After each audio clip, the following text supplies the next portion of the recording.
નમસ્કાર વિદ્યાર્થી મિત્રો, આજે આપણે વાત કરવાની છે ગુજરાતી ટીવાય બીએ એટલે કે બીએસએમ 5, જેનો કોડ નંબર છે 514 અને પેપરનું નામ છે સ્વાતંત્રોત્તર સાહિત્ય આધુનિક યુગનો અભ્યાસ.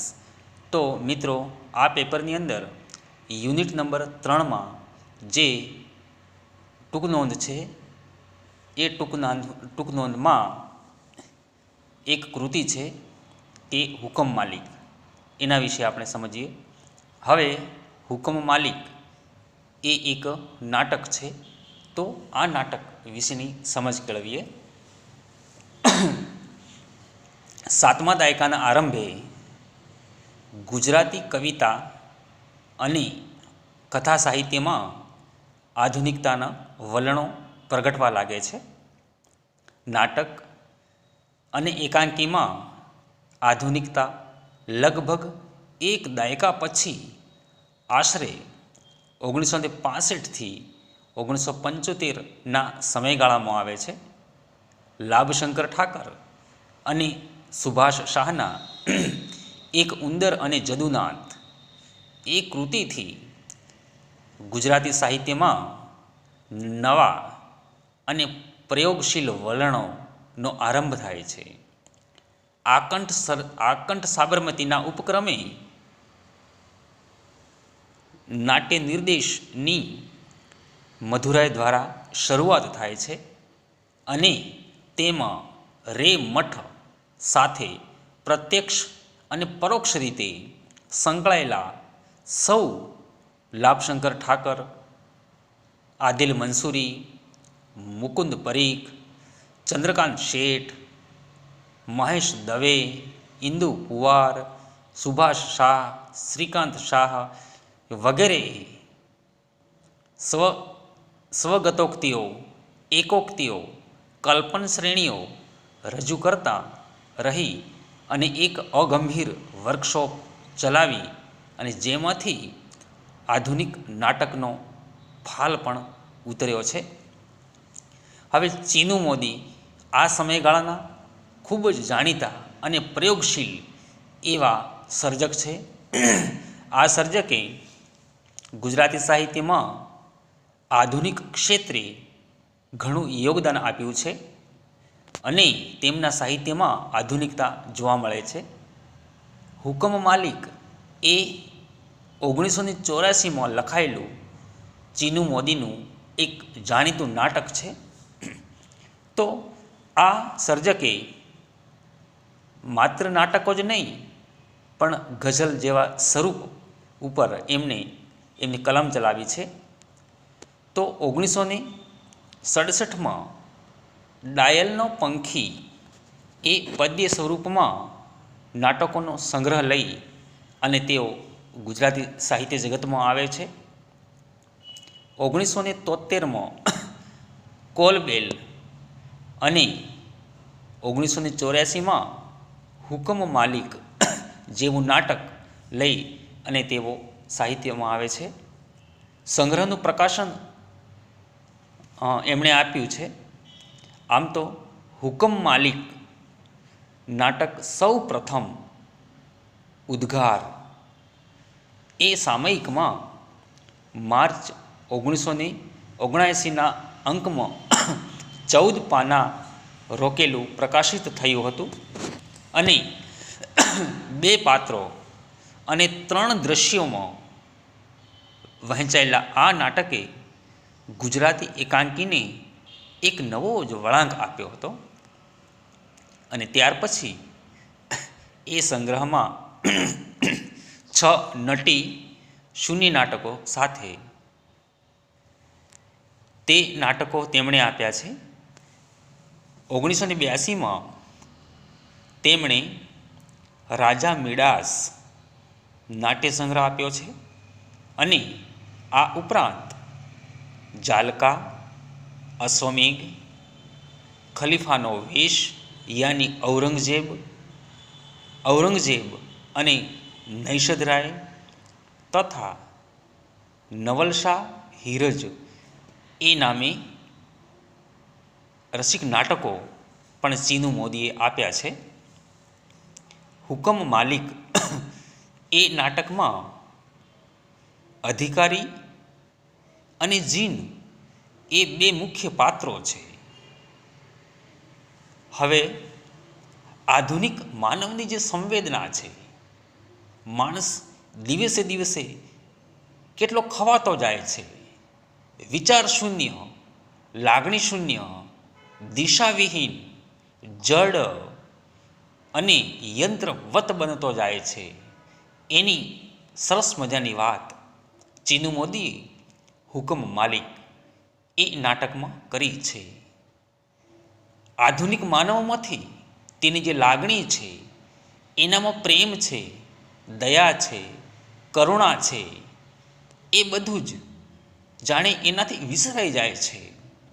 કોઈ યંત્ર હોય, જડ હોય, અચેતન હોય એવો માનવી બનતો ગયો છે. એ સ્થિતિનું ચીનુ મોદીએ હુકમ માલિક કૃતિમાં રસિક આલેખન કર્યું છે. અર્થાત માણસમાં જે રિક્તતા છે, ખાલીપો છે, દિશાશૂન્યતા છે, જડતા છે, એ સૌનું ઝીણવટપૂર્વક સર્જકે અહીં આલેખન કર્યું છે. અહીં આપણે જોઈ શકીએ છીએ કે અધિકારી અને જીન એ બે પાત્રો આ કૃતિમાં કેન્દ્ર સ્થાને છે. એક છે શાસક અને બીજો છે સેવક. 25 વર્ષથી અધિકારી પોતાના ઘરમાં એકલવાસ કારાવાસ ભોગવે છે. તેની તહેનાતમાં જીન છે, પણ તેની એક શરત છે કે એ ઘરમાં પોતાના સિવાય કોઈને પણ પ્રવેશવા દેતો નથી. કેવળ હુકમની જ ભાષા સમજતા જીન સાથે લાગણી જેવું કંઈ જ નથી. જ્યારે અધિકારી હિજરાય છે, કારણ કે તેનામાં સંવેદન રહેલું છે. અહીંયા જે શાસક વર્ગ છે, એ શાસક વર્ગ એટલે અધિકારી, અને સેવા આપનાર જે વર્ગ છે એમાંથી આ જીન છે. તો આ બંનેની વાત છે. અધિકારીમાં જે સંવેદનો છે એ ક્યારેક હિજરાય છે. હવે હુકમ માલિક એ કૃતિમાં એનું જે પ્રથમ દ્રશ્ય છે, એ પ્રથમ દ્રશ્યમાં બૂટની દોરી છોડવાનું અધિકારીનું કર્મ, જીન પાસે હુકમો અને આદેશો છોડીને મનવાંછિત ક્રિયાઓ કરાવવા અને જીન પાસે અટ્ટહાસ્ય કરાવવાનું એ ઉદ્દેશ્ય સહિત નિરૂપણ થયું છે. એટલે માલિકની જે કાંઈ ક્રિયાઓ છે, જે કાર્યો છે, એ બધા જ કાર્યો માટે તે માત્ર આદેશ આપે છે, હુકમ કરે છે. અને જ્યારે જીન છે, એ જીનને માલિક તરફથી અપાયેલા જે બધા જ હુકમો છે એને અનુસરવાનું છે, એ પ્રમાણે કાર્ય કરવાનું છે. અહીં બૂટ એ એક પ્રતીક બનીને આવે છે, એક પ્રતીક તરીકે એનું નિરૂપણ થયેલું છે. જીન પાસે ચા પીવા, નૃત્ય કરવા વગેરે અસંગત અભિનય કરાવતા જે અધિકારી છે, એ અધિકારી સાથે કૃતિનું પહેલું દ્રશ્ય પૂરું થાય છે. અને હુકમ માલિક એ નાટકના બીજા દ્રશ્યમાં જીનની સહાયતાથી પ્રાપ્ત થયેલા બૂટને કંટાળાપૂર્વક દિવાલ પર ફેંકે છે. અને ખરેખર તો અધિકારીનું વ્યક્તિત્વ શતખંડ ત્રુટિત થઈ ગયું છે. કેમ કે એને જીન સાથે કોઈ પણ પ્રકારની લાગણીનું અનુસંધાન તો છે જ નહીં. કેમ કે એક માત્ર યંત્રને રૂપે એને જુએ છે. જીન એ માત્ર અને માત્ર યંત્ર છે, એનામાં લાગણી જેવું કશું છે જ નહીં. જોકે ખરેખર તો છે જ, પણ એ એવો બની ગયો છે કે માલિક જે હુકમ આપે એ જ કરવું, એ પ્રમાણે જ જીવવું, એ જ કાર્યો કરવા. એ રીતે એની જીવનશૈલી માત્ર હુકમને અનુસરવાની જ રહી ગયેલી છે. તો અહીંયા જે લેખક છે અર્થાત જે નાટકકાર છે એ જીનને નિમિત્તે જે આધુનિક માનવની અવદશા છે, દિશાશૂન્યતા છે, લાચારી છે, પરવશતા છે, વિવશતા છે, એને આ પાત્રના માધ્યમથી તેઓ ચીનમોદી બારીકીથી એનું આલેખન કરે છે. અને કેવળ ઔપચારિકતા, પોતાના સુખ દુઃખમાં કોઈ જ ભાગીદાર થતું નથી. તું મારા સુખ દુઃખમાં કેમ સામેલ થતો નથી, એ વાક્યથી લઈ અને હું તને, હું અને તું આ આવડા મોટા બંધ ઓરડામાં એકલા છીએ વર્ષોથી, તને એનો કંટાળો નથી આવતો? ત્યાં સુધીનો જે સુદીર્ઘ વાર્તાલાપ છે એમાં અધિકારીના ભીતરને એ પ્રગટ કરે છે. એક નિર્દોષ મુક્ત સ્વભાવના છોકરાનું આ ઓરડામાં એકાએક આગમન અને યંત્રવત સેવા કાર્ય બજાવતો જીન તે છોકરાને મારી નાખે છે. તેની સીધી અસર અધિકારીના શરીરને લકવો મારી જાય ત્યાં સુધી બીજું દ્રશ્ય પૂર્ણ થાય છે. અને ત્રીજા દ્રશ્યમાં વયોવૃદ્ધ મરણાસન્ન ઊંડા ઉતરી ગયેલા અવાજવાળા અધિકારીને પથારીમાં સૂતેલો બતાવ્યો છે. 3 તાળી પાડીને જીનને બોલાવી અને દવા, પાણી વગેરેની ઈચ્છા રાખતો તે એટલે કે અધિકારી અધવચ્ચે અટકાવી દે છે. અને તેથી ત્રીજી તાળી ન પાડીને તે જીન સાથેના યંત્રવત જીવનથી છૂટવા મથે છે. મનોમન સંઘર્ષ બે હાથ વચ્ચે દર્શાવ્યો છે. અને અંતે અવશપણે એક હાથ પર બીજો હાથ પડી જતાં ત્રીજી તાળી સાંભળી અને જીન હુકમ માલિક એમ કહીને ઓરડામાં પ્રવેશ કરે છે. જ્યારે અધિકારી તો મૃત્યુને શરણે થઈ ગયો છે. આમ વેધક અને કહો કે સાર્થક અંત સાથે આ નાટક અહીં પૂર્ણ થાય છે. હુકમ માલિક એ એક સશક્ત અને અર્થગંભીર એકાંકી છે. આ સંગ્રહના અન્ય એકાંકીઓમાં ખુલ્લો બારણા, એમાં વિજાતીય વ્યક્તિઓનું શારીરિક ખેંચાણ લાંબો સમય ટકી ન શકે તો બંનેના ચિત્ત ઉપર કેવી અસર થાય છે તે દર્શાવ્યું છે. તો ફોટોગ્રાફર એ કૃતિમાં પરસ્પરને ચાહતા અને લગ્ન જીવન ગાળતા દંપતીના જીવનમાં સંતાન સુખ ગુમાવ્યાની જે પીડા છે એ અસરકારક રીતે રજૂ થવા પામી છે.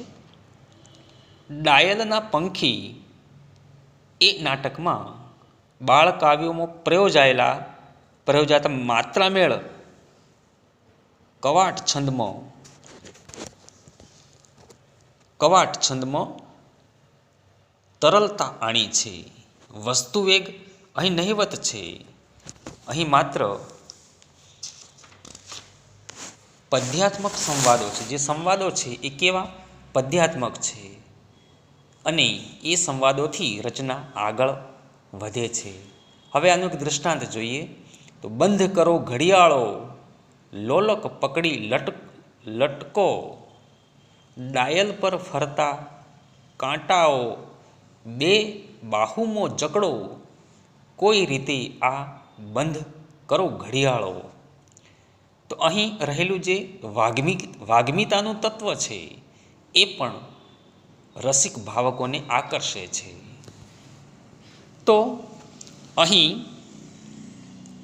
પ્રયોજેલી જે પ્રશ્ન પરંપરા છે વિરાટ સમય સામેના મનુષ્યના વામનપણાને તાકે છે. પદ્યત્વ ઓગળી જઈ અને નાટ્યત્વ ધારણ કરે છે. બાબા ગાડી માફ કરજો, સાદા નંબર વગરના ગ્લાસ અને પૂર નટીશૂન્ય નાટકો છે.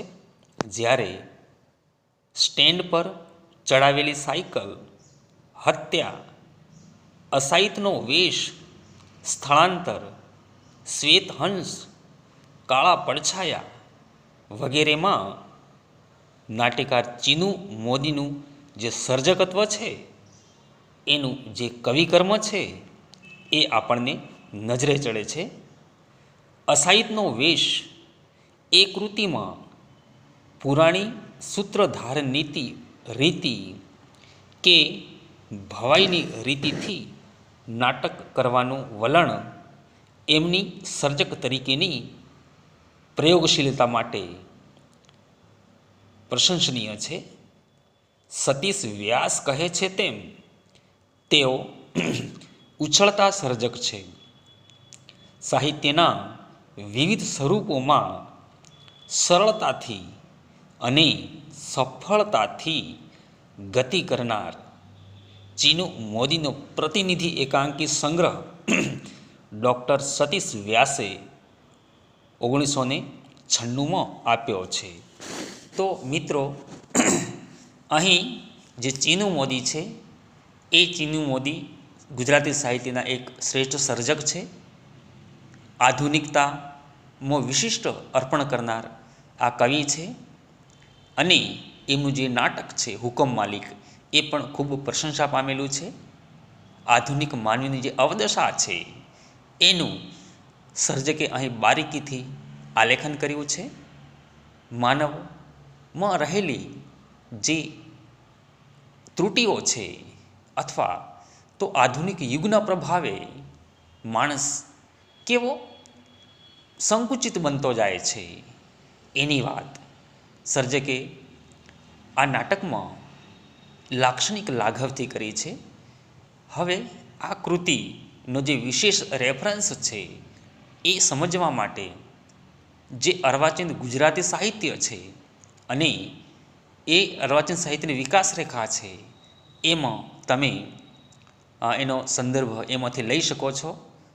અને આ સંદર્ભ ગ્રંથ વાંચવાથી આ સર્જક એટલે કે ચીનુ મોદી અને કૃતિ એટલે કે હુકમ માલિક એ વિશે તમે વિસ્તૃત સમજ કેળવી શકો છો.